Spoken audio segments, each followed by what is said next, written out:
Chapter 22, The Busy Life of Twilight Sparkle. Beagle, break right. Asterisk 750, November 30, 2015, Luna's Chambers, Canterlot. Twilight fidgeted in place as she glanced around the spacious rooms that Princess Luna rarely occupied lately. Books and scrolls were scattered about haphazardly, and Twilight had been especially careful not to disturb anything as she waited for the lunar diarch to arrive. Just because I can't make sense of the chaos here doesn't mean there isn't a logical system in place for Luna, she reminded herself, and her mind drifted back to the time she had tried to teach the Cutie Mark Crusaders how to organize the library. I still haven't found all the books that should still be in the library. A small flicker of movement caught Twilight's eye and brought her out of her thoughts. A small clockwork device sat on the large table that dominated the center of the room, and Twilight was quick to recognize the purpose of the device. Two arms were present on the device, with the farthest arm holding a masterfully cut topaz that glowed with some inner fire. The second arm held a perfectly spherical and featureless stone that seemed to drink in all the light that dared come close to it. In the center of the device was a sphere that most certainly represented their world, with immaculate engraving to mark its continents and seas. What was perhaps more interesting was a small pile of parts similar to the equestrian solar system model that rested near the table. All the parts were there to create a similar device as the first one Twilight had seen, but a significantly larger number of arms and other objects were present. At the center of the pile was an unenchanted topaz much like what was used to represent Celestia's sun in the first model, and a short distance away was a small arm and a brownish stone. Next to that was another arm and a glass marble that continued to swirl with blue and green colors. And after that? Ah! She's trying to make a model of the human solar system? Twilight asked as she rapidly identified the respective worlds as she went down the line of parts. The topaz is the only thing that's enchanted, and the rest is clockwork? That's amazing. I bet she clamped down on the wandering thoughts. No, Twilight. Don't get distracted, no matter how much you want to be. Before Twilight's train of thought could spiral any further downward, the doors to the chamber were pushed open and Princess Luna entered with a tired look on her face. The expression was short-lived as she composed her expression and took a seat near the younger Alicorn. Good morning, Twilight. I understand that you have something you wish to discuss with me. Despite the statement being posed as a question, the lunar diarch's tone and knowing look made it come across more as a statement. Yes, Princess. One hoof rose to cut Twilight off. Please, Twilight. While we're alone, I would prefer you call me by my name instead of my title. No pony is here but you and I. If you insist, then you can consider honoring my little request as payment for listening to your problem. Twilight simply nodded her head before looking down. Where do I begin? I don't want to get Pony or anyone in trouble, but last week, I found out that my friends had a secret that they were keeping from me. It might even be bigger than them. I don't know how long it's been going on, either. I think my friends found out about it last week but no pony has told me anything. The younger Alicorn could feel her words turning into an uncoordinated ramble as she continued. She forced herself to halt and take several deep breaths. When Twilight finished her exercises, Luna placed a steaming cup of tea on the table beside her seat and waited for the younger Alicorn to take a sip. It's a very grave concern that you have, Twilight, Luna said after allowing the younger Alicorn several moments to calm down. However this situation resolves itself, you should always keep in mind that your friends would never knowingly choose to do you harm. You should also consider that their decision not to tell you may have other implications. What do you mean? Twilight asked. As you said, this secret concerns you, yes? I will assume that it doesn't pertain only to you. Luna held up a hoof to halt Twilight's question before it was even asked.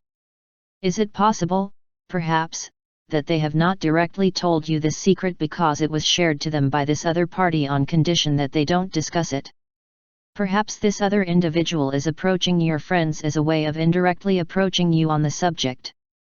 I suppose that makes sense, Twilight grumbled as she looked down. Luna gave a slow nod and a gentle smile in response. I imagine Celestia would have loved to have had this as a letter, were circumstances different. When some pony does something that hurts you, it's frightfully easy to assume their actions were deliberate and intended to cause the pain you suffer.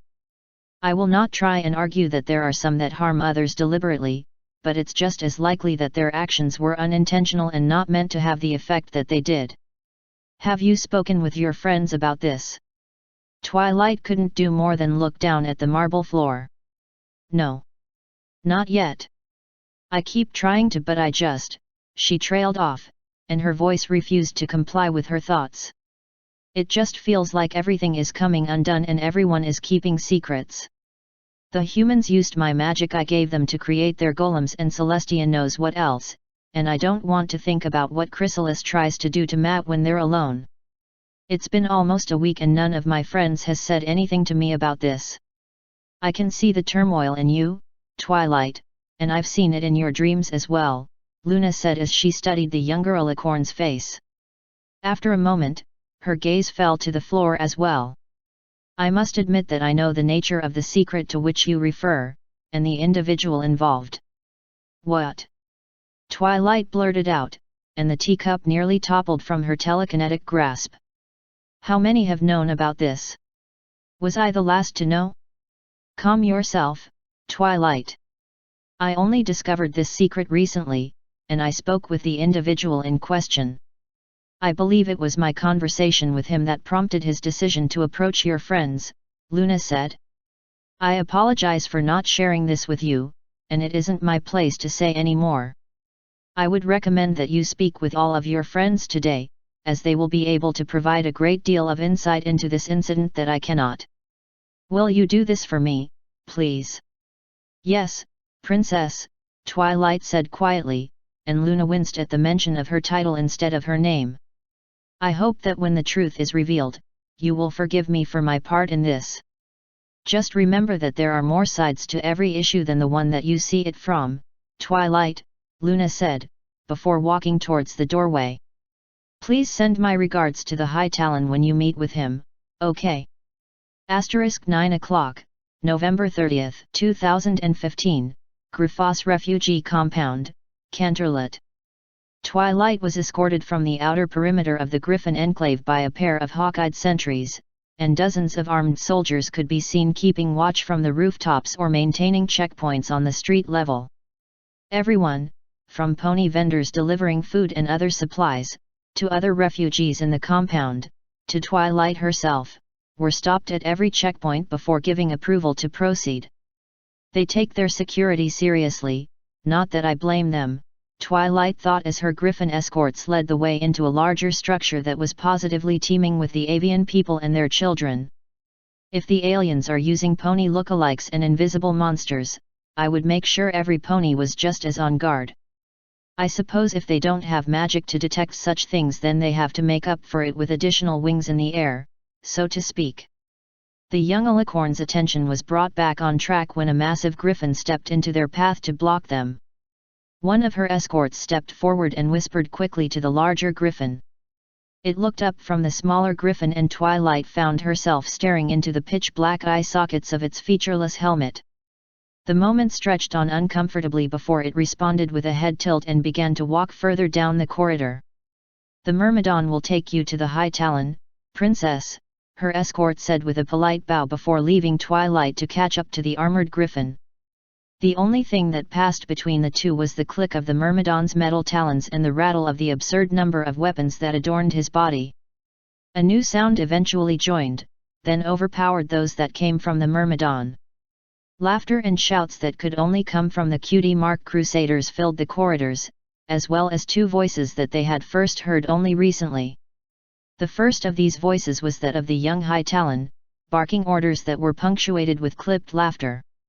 And the second. Command, Beowulf, the faceless golem said as it turned its golden glass gaze at the young alicorn. The quartet of younglings were bouncing a ball between them in rapid succession as they charged across the courtyard. A swift kick from Apple Bloom sent the ball tearing across the courtyard's grass with blinding speed, only for it to get kicked straight up into the air as Scoot-Alu skidded into it. Alvar snatched the ball out of the air and launched himself into a forward spin to gain as much momentum as possible before tossing the ball straight downward. The ball's trajectory twisted in mid-air with Sweetie's magic and hurled toward the impromptu goal and the goalie protecting it. The golem from Twilight's memory hunched over in front of the courtyard's arched entrance, its blocky legs widespread and three-fingered hands raised. Its head was lacking any of the features that would be present on a pony or even a human face. A plate of golden glass covered where the eyes would be, and what might be described as plated shutters rested on its forehead so as to not impede its vision. The armored head tracked the ball as it spiraled through the air, and only when it had passed through the goal did the golem react. A metal hand struck with hawk-like speed and precision, snatching the ball out of the air but not before stumbling backwards almost comically on one leg. Once it regained its balance, it tossed the ball back to the cheering children. The game was all set to continue until Alvar noticed the Myrmidon and Twilight's approach. He spoke a few hushed words to the foals before approaching. "My apologies, Princess," Alvar said formally as he bowed to the alicorn. "It is unforgivably rude that I request this appointment and then nearly forget about it." Twilight returned the bow to the young griffin before giving him a smile. "Please, call me Twilight, if you don't mind. Given the reason for your delay, it's perfectly understandable. Those three are quite notorious for getting into all sorts of trouble. I should thank you for looking after them all of this time and keeping them out of danger," Twilight said sincerely, though she cast a wary glance at the golem as it caught and returned another ball toss. Alvar followed the direction of Twilight's attention before nodding slightly. "You may call me Alvar if you prefer. Every time someone addresses the High Talon, I find myself expecting to see my father, but that is beside the point." Alvar motioned to a short staircase leading to the balcony above the courtyard. Once the pair were situated, he continued, "The golem's name is Beowulf, named after a human hero of the distant past. It might surprise you to know that he shares our concerns regarding the safety of those three fillies." "I'm not sure I understand," Twilight said as she continued to watch the game in the courtyard. "It's hard to reconcile the idea of that golem playing with foals when the last time I saw it, it was killing aliens with its fists. Matt said there was someone controlling it, but still. A couple of days after the battle, Beowulf approached me personally. He explained that the Cutie Mark Crusaders had been snooping around the human compound just before the battle last week. That wasn't the reason for his visit, though," Alvar explained as he also looked out to the courtyard. "When they were spotted, the three naturally panicked and ran away. Beowulf was the one that found them and brought them back to safety just before the battle commenced. He also informed me that they had been in very real danger during the search, as they had unwittingly found a depository for the bodies that the alien infiltrators had murdered while they were in the city. It was then that Beowulf and I agreed to do everything we could to keep the Crusaders as busy as we could so they don't wander off on their own. I don't doubt that the Guard has done an excellent job in sweeping the city, but I don't want anything dangerous to come near them ever again." Twilight spared a glance towards the young king, and her eyes lingered on the sword that was strapped to his back. "I don't doubt for a minute that he means exactly what he says. I also don't doubt that he would use that sword or even his own beak and talons to defend them if necessary. I'm sure he wouldn't hesitate for a minute to kill if he had to. I hope that I have answered your concerns, Twilight," Alvar said as he waved a talon towards the padded seats just inside the balcony area. He waited for Twilight to take her seat and get comfortable before he continued, "Before I pose my questions, I must warn you that these are somewhat personal and private to me, so I would very much appreciate your discretion. You may also refuse to answer if you wish, if you find the subject as hard to discuss as I do. Anything you say will stay between us, Alvar," Twilight said with a nod before casting a wary glance at the Myrmidon lurking on the perimeter of the balcony. "Do not worry about him. If anyone could keep a secret in this world, it would be the Myrmidon," Alvar said with a chuckle before he composed himself. He took several long breaths and closed his eyes before he mustered the willpower to speak. Shortly before the attack, I saw you teleport all of your friends and some others into the medical wings. When some of them stated their intent to assist in the battle, you wore an expression I've only seen once before. The confidence that the young griffin had previously been projecting vanished, and more a too young child in Twilight's eyes. When the aliens attacked my homeland, I saw that same look on my brothers' faces when they told me to escape with the others. That was the last time I saw them alive. I still don't know what they were thinking. I'm a griffin, a son of the High Talon. Battle does not frighten me. Neither does a glorious death. Twilight continued to study Alvar as his voice rose in volume at his declaration. When she was certain that he was finished, she spoke in a quiet voice that sharply contrasted his. I think you know the answer already, Alvar. When you were explaining how you wanted to protect those 3 fillies, what did you think? What did you feel? The griffin's expression went from curious to introspective as he considered his answer. Caution, and determination. They are far too soft and innocent for the terrible things that come from war. It might be greedy of me, but I don't want them to lose those qualities. It would feel too much like a tragedy for them to be forced to give that up.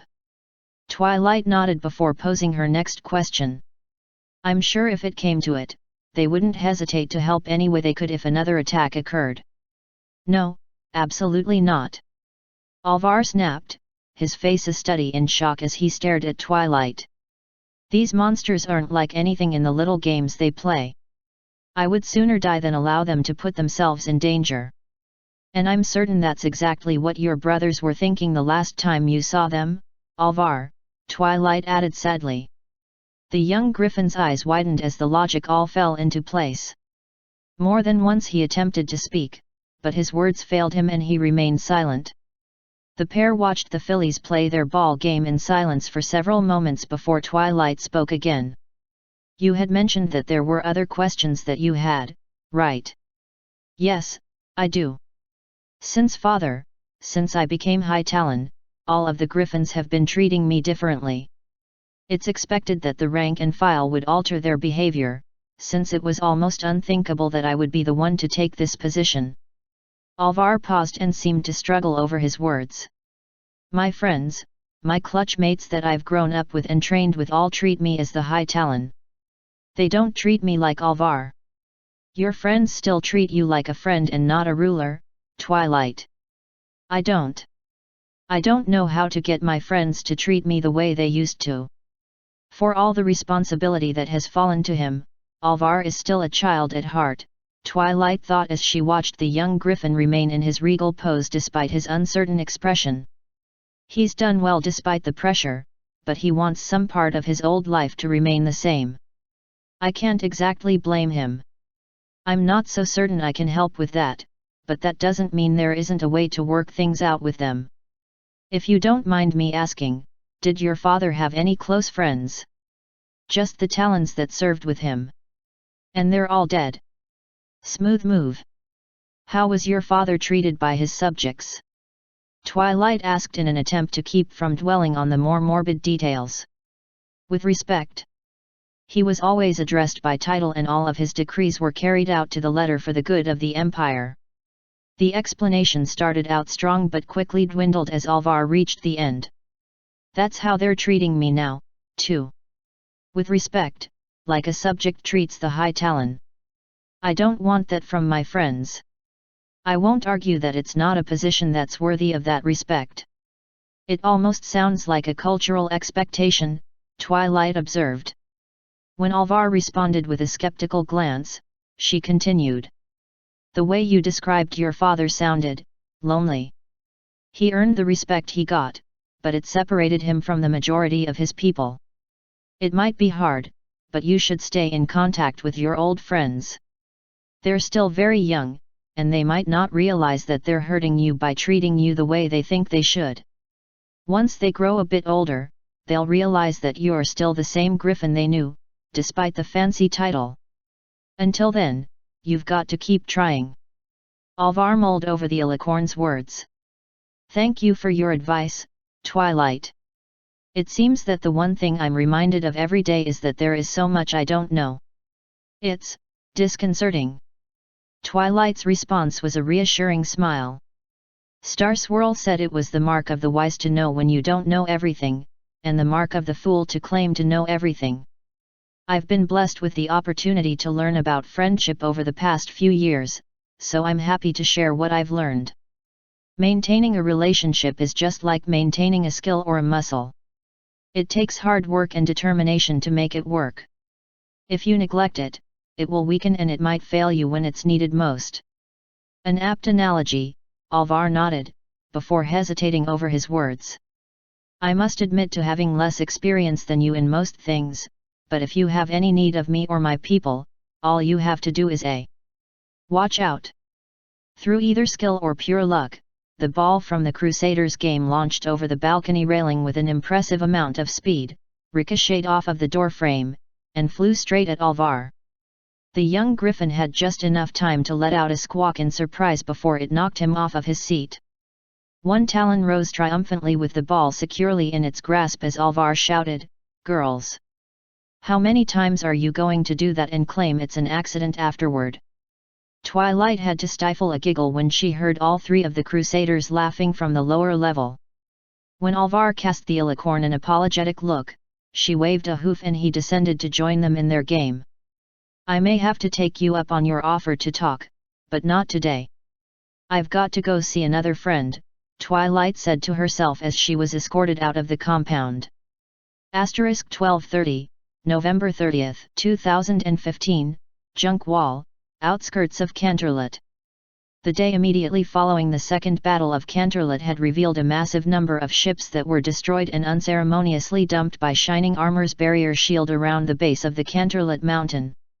The humans had dubbed the massive piles of wrecked ships a boneyard, but the equestrians had adopted a slightly less grim junk wall to refer to the new perimeter that surrounded the city. As soon as the city had been secured against any remaining aliens that had managed to enter, the troops had scoured the junk wall to eliminate any survivors that would pose a threat to the city or the stream of refugees that made their way there. And, as a testament to human ingenuity, or as the detractors claimed, greed, the moment the junk wall was declared tentatively secured, XCOM's engineers had descended en masse to salvage anything they could from the wreckage. It was one such engineer that Twilight was dearly hoping to see as she entered one of the temporary buildings and trotted towards one of the larger groups of humans. Tarps had been laid out in a wide area as well as several temporary buildings, and various artifacts retrieved from the ships were spread in some logical way that the Alicorn couldn't quite make sense of. Humans in work clothes were everywhere, as well as a hoofful of soldiers in heavier body armor keeping watch. "Blasted scavengers," muttered a voice from behind Twilight, and she couldn't resist the impulse to look over her shoulder and glare at the source. A Pegasus stallion from the Solar Guard stood at her flank, and he was at least polite enough to attempt to hide his disgust at what he saw. He tried a lot harder once he became aware of Twilight's attention directed at him. "Is there a problem?" Twilight asked with a forced amount of sweetness in it, though her eyes continued to shoot daggers. "I just don't think it's proper to strip the junk wall. It's a giant tomb now," the guard observed, and he cast a disgusted look out the window towards one of the larger buildings that the alien corpses were being taken. Twilight's response was a bit more heated than she initially intended. "If you can't contain your displeasure, then perhaps you should return to the castle." "I'm sorry, Princess, but Captain Armor ordered me to." "I never said you would have a choice in the matter," Twilight snapped, and the guard vanished in a flash of purple light. "Shiny is going to give me an earful when I get back," she thought glumly as she walked further into the salvage camp. More than once, the human engineers stopped to watch her as she walked past before resuming their duties. Her walk became a trot as she heard a familiar voice among the general clamor of the salvage area. The human in question was easy to pick out from the others, with a mostly bald head, graying hair, and a wrinkled face marking him as at least 2 decades older than any of the others working in the area. His face lit up when Twilight shouted his name. "Mr. Shen." "Twilight," the elderly engineer said with a wide smile as he turned to face the approaching Alicorn. He handed a tablet computer to one of the workers beside him before walking to meet Twilight halfway. I'm sorry I haven't had a chance to visit you yet, but things have been busy here. How have you been? I've been well, thanks for asking, Charles, Twilight answered before glancing around at the collection of other humans that went about their work. Do you have a minute to talk? Privately. A small look of concern entered Shen's expression as he led the way to a small desk that was separated from the rest of the work area by some distance.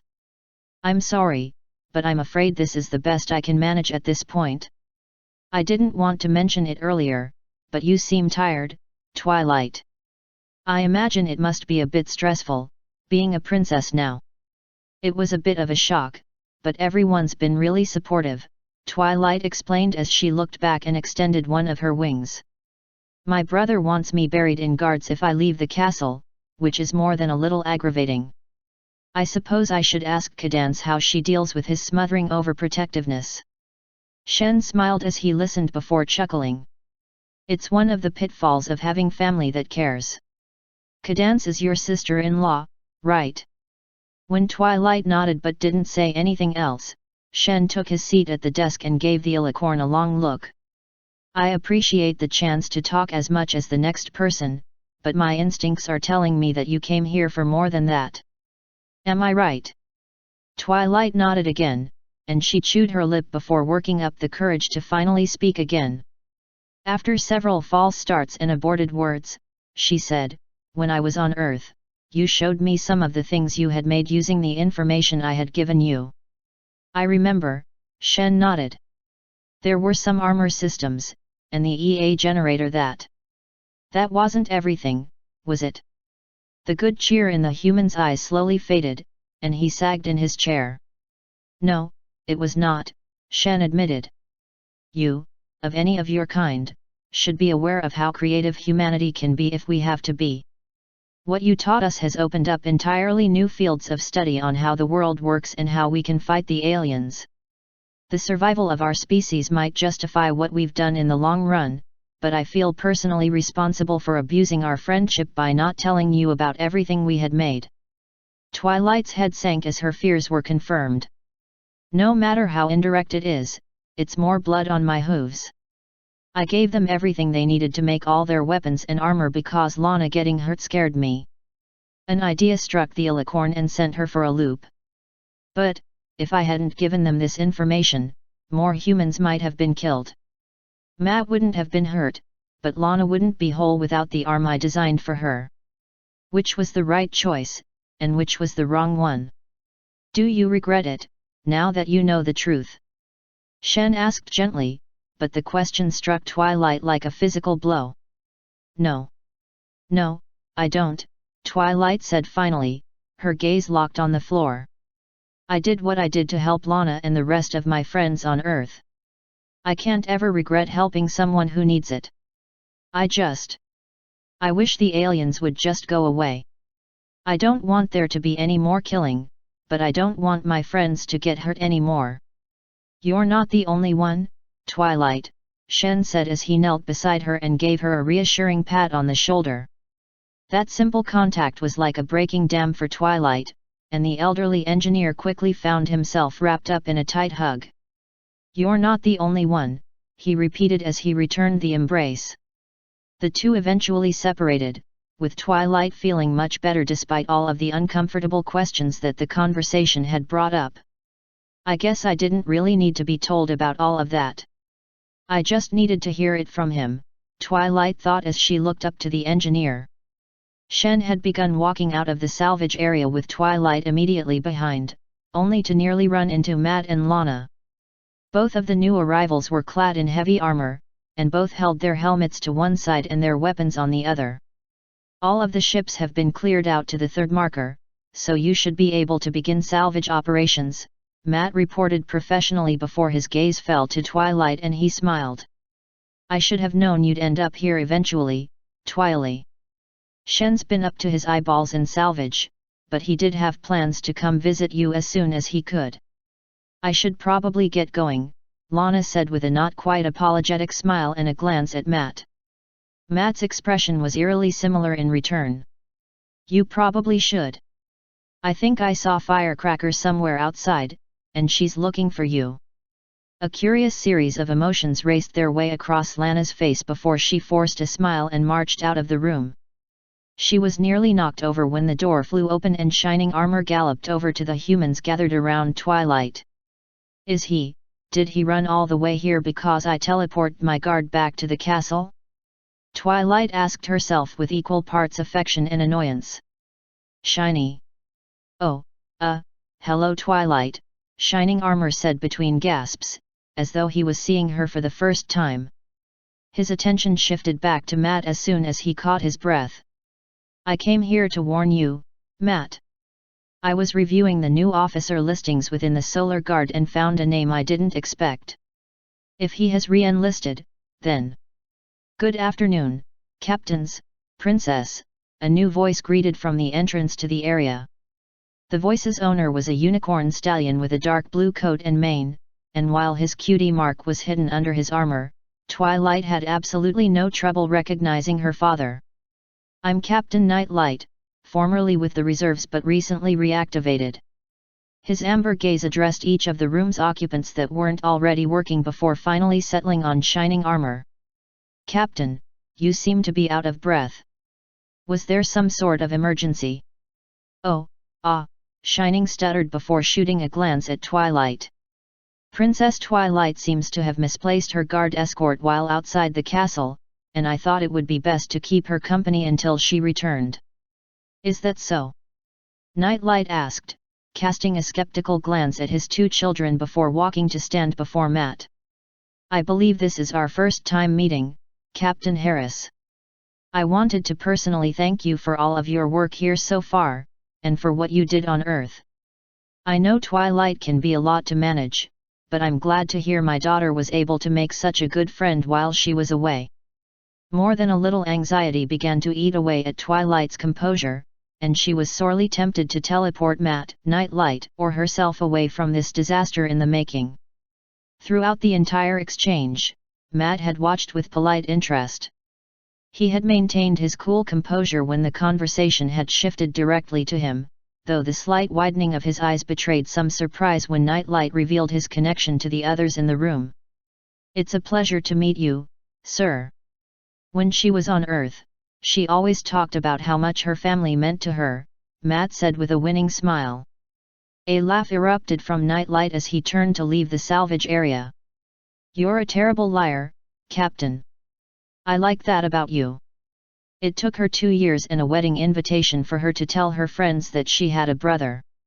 He looked over his shoulder and motioned for Matt to follow, who obligingly fell into step behind the equestrian captain. The two continued to talk animatedly even as they exited the building. "Did that just happen?" Twilight asked blankly as she shot a dumbfounded look at her brother. Shining returned her look with an equal amount of surprise. "I think it just did." "Did Matt seem odd to either of you?" Shen asked aloud, causing both unicorns to nearly jump in place. "He seemed really, well, maybe I'm just imagining things." "It was nice seeing you again, Twilight, as well as meeting some of your family. I'll try and stop by later this evening once the workload is reduced a bit, all right?" Twilight nodded absent-mindedly as she tried not to imagine what horribly embarrassing stories her dad might be telling Matt. She was already halfway out of the door when Shining shouted, "Twilight, where is your guard?" *3 o'clock, November 30, 2015, Medical Wings, Canterlot. Twilight chewed her lip nervously as she paced back and forth in front of the door to Fluttershy's room. She could hear voices talking on the other side. All of the other element bearers were present, unless her ears failed her. "Just calm down, Twilight, just calm down. Remember what Luna said. Stop, breathe, and do what you have to." The alicorn took a deep breath before letting it out slowly. One hoof slowly rose up, and before she could talk herself out of it, she knocked gently on the door. "Please, come in," Fluttershy's voice said from the other side of the door, and Twilight stepped inside. Fluttershy sat in a wheelchair near the windows, with the other element bearers sitting in the overstuffed chairs and sofas nearby. Spike was also present, writing something down on the table near Fluttershy's bed, but he put his paperwork down when he noticed Twilight now in the room. "Good afternoon, every pony," Twilight greeted as she tried to keep her voice steady. It was significantly harder to meet the eyes of her friends, and she felt her resolve begin to crumble under the temptation to just run out of the room and hide. I guess you're wondering why I wanted to meet you all here." Rarity was the first to answer. "You don't need a reason, Twilight. It feels like it's been ages since we've all gotten together just to chat without some terrible threat hanging over our heads." Some of the tension that had been building in the back of Twilight's mind deflated a bit, and she latched onto the temptation to talk about anything but what she should. She let out a nervous laugh before she opened her mouth to speak. "His name is Victor Spiegel," Pinkie Pie interrupted, which caused Twilight to nearly bite her tongue as her jaw snapped shut and the other element bearers to gasp. "Pinkie! You promised you would keep it secret." Applejack nearly shouted as she rose from her seat and shot the pink pony a glare. Pinkie returned the glare with an arched eyebrow. "We knew about Victor. Twilight knew that he was here. She knew that we knew, so she called us all together. And I knew that she knew, so it's not a secret if every pony knows, right? Then why didn't any pony talk to me about this before now?" Twilight asked, and her previous anxiety began to creep back into her thinking. "Never mind my friends here, why would he even come here with the humans in the first place? Why would Matt and Lana let him come here without telling me first?" All of the element bearers looked away guiltily, save for Fluttershy. "Twilight, I know it's hard to look at a situation like this from another perspective other than your own. You almost died, and no pony blames you for what you're feeling." The Pegasus looked to the others in the room, who all nodded. Spike had made his way from the bedside table and put a comforting claw on one of Twilight's legs, which nearly caused her to break then and there. "Twilight, do you recall anything that happened after your injury?" Rarity asked carefully. "Matt?" Twilight asked weakly, "Could you scratch my ears, please?" "Well, I was asleep for most of it, then I woke up in Canterlot," Twilight said as she weighed the guilt of lying to her friends with the warmth that particular memory brought her. "I have to really twist my head to understand their reasons, but Victor said the humans were scared that we might end up attacking his people because of what happened to you. They told Victor that they were keeping him was as a peace offering if we came wanting revenge," Applejack explained, and her expression was scrunched up as though the words themselves were bitter to taste. "When Princess Luna went to Earth and worked out how we'll be helping them, they told Victor to keep quiet or bad things would happen. I don't know if I can blame them for thinking that," Rainbow Dash said, though she couldn't meet the eyes of the other element bearers in the room when they turned to her. "I was up doing the early morning weather shift the day that they brought you back, Twilight. I nearly had my feathers scorched when Celestia blasted past me like a fireball to get to you. That kind of welcome would scare any pony, especially when Victor was the one who did it." "Rainbow Dash," Fluttershy warned with a pointed glare. "It's true, isn't it? I know that he said he was scared and that he's feeling guilty about it, but that doesn't change the fact that he shot Twilight," the other Pegasus snapped. "If Celestia had mustered the Solar Guard and invaded, it makes sense to use him as a scapegoat."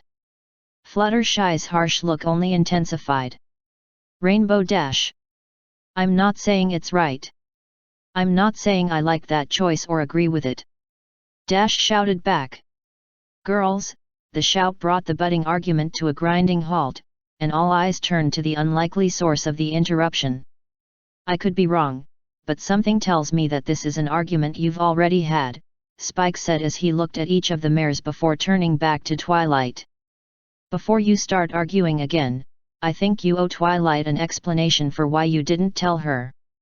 Nervous glances went between the mares before all eyes went to Fluttershy.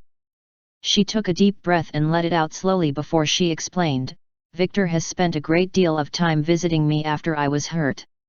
He saved my life, and Kora's, and he wanted to make sure I would get better. When I told him that I couldn't sleep because of the nightmares, he told me that he had the same problem. What happened to the both of you has been haunting him just as badly as what happened to me. Smoke in her nostrils. 3 humans mutilated by a monster. Claws scrabbling against cement, propelling an unspeakable horror forwards. Stay away. The memory in her own experiences with nightmares caused Twilight to wince, and she couldn't bring herself to interrupt as Fluttershy continued. The reason we couldn't tell you is because it took a lot of trust for him to tell me what was bothering him, and even more trust to tell the others. You're my friend, Twilight, but so is Victor, Fluttershy said as she met the alicorn's eyes. He told us because he intends to talk with you eventually, but I think the thought of actually speaking with you scares him. I hope you can forgive us for not telling you about him as soon as we found out, Twilight. I just don't want anyone to get hurt. I'm afraid she's right, Sugar Cube. I could tell that it took a lot of effort for him to tell us as much as he did, Applejack offered, though her eyes narrowed as she continued. I also get the impression that he was sugarcoating some of what he told us, though I don't have any idea just what he was holding back. While the Earth Pony spoke, Rarity rose from her seat and moved to Twilight's side. We felt absolutely terrible about keeping this from you. Can you forgive us? She asked. Everything they're saying makes sense, but it still hurts that they didn't tell me, Twilight said to herself. Despite that dull ache in her heart, she found it hard to resist the temptation to accept their apologies immediately. Am I a terrible pony for not forgiving them just like that? Why can't everything be simple like it used to be? Despite her doubts, she nodded at Rarity but remained silent. Thank you, Twilight, Rarity said as she put a hoof on her friend's shoulder for support. Now, I hope you don't think I'm prying, but there's something I've been meaning to ask you about for a little while now. Oh, here we go. Rarity's letting that new book go to her head, Applejack said with an eye roll. Rainbow Dash let out a burst of laughter. Exactly. Those books are for mares who can't get a cold friend. Rarity's eyes were as sharp as knives as she glared at Rainbow Dash. You must enjoy them a great deal then, darling. When the Pegasus's humor became a scowl, the unicorn smiled smugly. And for your information, I came across this juicy bit of information before the last in the series came out, so this isn't just my imagination running away with me. What are you talking about? Twilight asked, despite the creeping sensation that she should be running away as fast as she could. The fashionista's expression became a beaming smile as she turned back to Twilight. Earlier this month, I had a chance to take some measurements and used a pair of humans to help with my designs. You remember, right? Mr. Finch and Miss Jenkins helped immensely. While I was working, I had a rather enlightening conversation regarding your good friend, Captain Harris. Isn't he the guy who blew up half of Ponyville? Applejack asked with an arched eyebrow. I think that's right, AJ. Something seriously wrong with him, Rainbow Dash confirmed as she stared at Twilight. It's not like that. It's just that he was really nice to me back on Earth, and he's a good person who's had to make some hard choices. I know he was scary during the fight at Ponyville, but he wasn't himself then, and he's always nice to me when we're alone. The last thing Twilight felt before she drifted off to sleep was the amazing sensation of his fingers scratching her ears. Dash and nothing happened. Twilight blurted out as fast as she could, her face growing redder from a combination of frustration and other emotions. Her rant was halted when she caught the knowing smiles from the other mares and the barely suppressed giggles from Rarity. What are you all smiling about? I think the princess protests too much, Applejack grinned. And what she just said, it's almost word for word from the book, Rarity explained as she continued to do her best to restrain her giggles. It's just so adorable. Twilight was just about to launch into another flurry of denials, when the pieces came together in her mind. A romance book that's somehow linked to recent events, with dialogue that's similar to how I talk? Please please please don't be what I think. Where is the book? Let me see it. Twilight demanded, and her magic immediately emptied out Rarity's saddlebags that rested against the wall. The majority of the contents were the usual things she expected the unicorn to carry: a mirror, a brush, a small coin pouch, other knickknacks, and a hardcover book. The literature in question shook in Twilight's telekinetic grasp as her worst fears were confirmed. The cover featured an alicorn in a rather passionate position with what could only be a human. At this point, the book was shaking too much for her to read the blurb or the title, but she immediately recognized the author's pen name. In a flash of purple light, Fluttershy's room vanished and was replaced by a well-kept living room filled with well-used furniture and family pictures filled with familiar unicorns. "Mother!" Twilight roared at the top of her lungs. "Come here right now and explain this to me." "There's no need to yell, Twilight," a voice replied from one of the rooms next to the living room. "If the aliens are attacking again, you're going to have to tell them to wait. I nearly missed my last deadline, and my publishers want me to crank out a sequel as quickly as I can given how well my last book sold." The owner of the voice, a white-coated unicorn with a two-tone white and purple mane, trotted out and affixed Twilight with her best parenting look. "What's so important that it couldn't wait?" "This!" Twilight yelled, and she nearly beat her mother over the head with Rarity's book. "Explain this to me." "It's a book, dear. I write those because it's a fun way to spend my time and to make a living," Twilight Velvet explained slowly. "That's actually my newest release. Did you finally muster up the courage to buy one on your own and read it? You are getting to be that age, after all." "No," the younger Twilight snapped, and she tapped her hoof repeatedly on the cover. "I want you to explain why you're writing books about me and," she couldn't finish her thought, so she continued to tap the cover to indicate just what she meant. Velvet's response was to tilt her head sideways and arch an eyebrow. "But I didn't write it about you, Twily. I actually asked Princess Cadance if I could use her as a physical model for the character. She's a big fan of my books too." Twilight spared a glance at the cover again as Velvet continued to explain. Just as she said, the alicorn on the cover was more pink than lavender. Artistic license with several features ensured that no pony could associate it with a pony in real life, but there was enough similarity for Twilight to make the connection. Did I really jump to conclusions? Maybe I let my friends' teasing get to me. Wait just a second. Velvet stopped mid-explanation and cast a suspicious glance at her daughter. "The last time you acted like this was when I was publishing my book Smarts series. You were just a teenager at the time and you had a crush on the light of comprehension shown within the older unicorn's eyes, which only grew with Twilight's horror that her mother knew. Twily, dear, do you have? Arg!" Twilight screamed in frustration as she flung the book upwards with her magic and teleported back to Fluttershy's room. "Not a word from any of you," she huffed indignantly as she pouted. When no teasing became apparent, she glanced to the other mares in the room and saw that all attention was on Spike. A scroll was in his claws, which he offered to Twilight. "It's from Princess Cadance, and it's addressed to you, Twilight," Spike explained.